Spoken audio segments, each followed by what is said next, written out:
أهلا وسهلا بكم مشاهدينا في بودكاست رمضان الحضارة. إليكم ما هو مفيد في شهر رمضان المبارك عن المغفرة.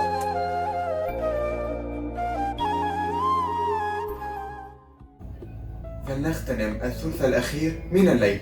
عن أبي هريرة رضي الله عنه أن رسول الله صلى الله عليه وسلم قال: ينزل ربنا تبارك وتعالى كل ليلة إلى السماء الدنيا حتى يبقى ثلث الليل الأخير، يقول: من يدعني فأستجب له، من يسألني فأعطيه، من يستغفرني فأغفر له، تبارك وتعالى. بين النبي عليه الصلاة والسلام في هذا الحديث أن الله تعالى في هذا الوقت من الليل يطلب من عباده أن يدعوه ويرغبهم في ذلك. إن الله تعالى يستجيب لمن دعاه ويطلب من عباده أن يدعوه، فهو يغفر لعباده المؤمنين. المراد بالطلب الحث والندى.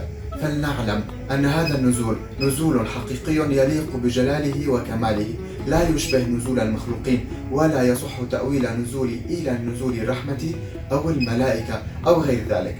فلنغتنم هذا الوقت وندعو الله أن يغفر لنا ما تقدم وما تأخر من ذنبنا. دمتم بخير وإلى لقاء آخر.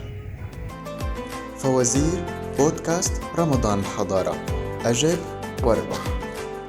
سورة من القرآن الكريم 30 آية تشفع لصاحبها حتى يغفر له.